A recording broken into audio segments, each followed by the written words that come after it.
Hi, let's talk about the pleurae and the lungs.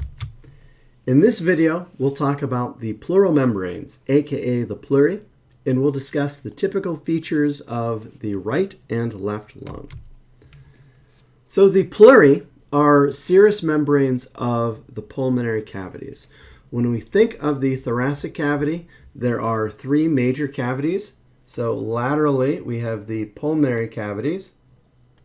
And then medially, we have the mediastinum and its contents. And so within the pulmonary cavities are the lungs. So like any serous cavity and membrane lining a cavity, there are two components to the pleurae. There is a visceral pleura. The visceral pleura is the serous membrane that's covering the lungs. So on the right side here, this is demonstrating a collapsed lung. So we can see all of this structure here is the visceral pleura. We can also see that same visceral pleura on a patent lung. And then there is the parietal pleura. The parietal pleura is the pleura that covers the wall and floor and medial wall of the pleural cavity. And we can further subdivide that parietal pleura into diaphragmatic, costal, cervical, and mediastinal pleurae. So let's take a look at each of those, but let me erase this so as to not confound anything. So diaphragmatic pleura is pretty straightforward. The pleurae, like the pericardium, are going to rest upon the diaphragm in association. And so the portion of the parietal pleura that sits atop the diaphragm is the diaphragmatic parietal pleura. There's also pleura associated with the ribs and intercostal spaces. So that would be the costal pleura. So that's the diaphragmatic pleura.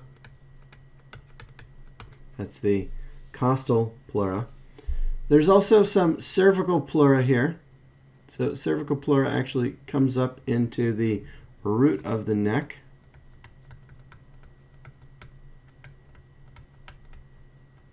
So that's over the cupula of the cavity there. And then finally, separating along the midline here, well, not the midline, but towards the medial aspect, is the mediastinal pleura. Because it is up against the mediastinum. Now the space between the parietal and visceral pleurae is the pleural cavity. So we could see there.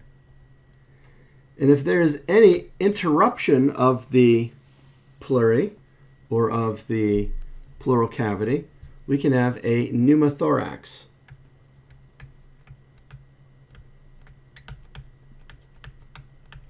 Pneumothorax is when air invades that pleural cavity, and as a consequence of that, the lung can't inflate because the pressure is so great.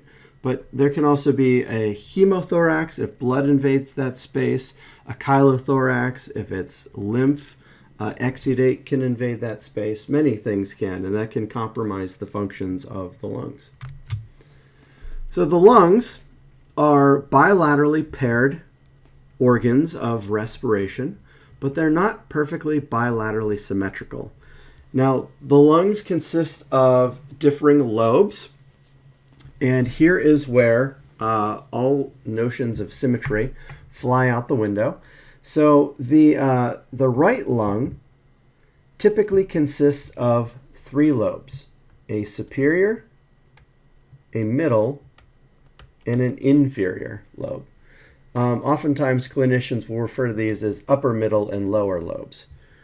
whereas the left lung consists of a superior and an inferior lobe. Now these lobes are prescribed by fissures.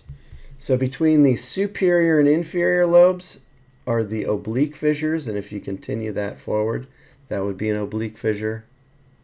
That would be an oblique, so. And then between the middle and the superior lobe of the right lung, we have the horizontal fissure.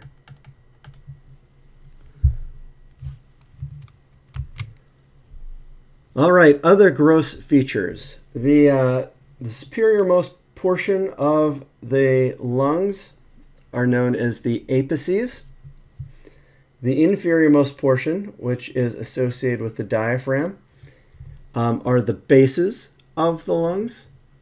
The medial region is the hilum of the lung. So we have two hyla of the lung there.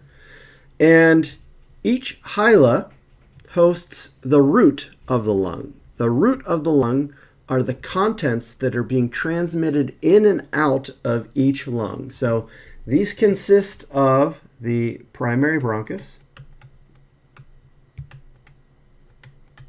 So we can see that right there. The pulmonary arteries and the pulmonary veins, keeping in mind that the arteries are going to be carrying deoxygenated blood from the right ventricle, and the pulmonary veins are going to be carrying very richly oxygenated blood to the left atrium. In addition, the left lung has a cardiac notch, so this is associated with the superior lobe here. The cardiac notch here is to accommodate the heart, and then inferior from that, mostly of the superior lobe here, there's a region called the lingula, so it's a tongue-like projection of that superior lobe there.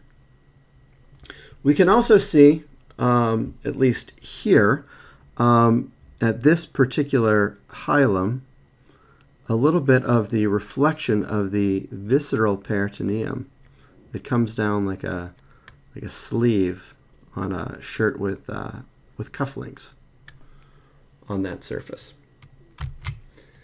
So that leads us to the assessment question, and that is, which space separates the superior and inferior lobes of the lung? Is it the cardiac notch?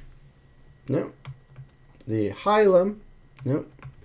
The horizontal fissure?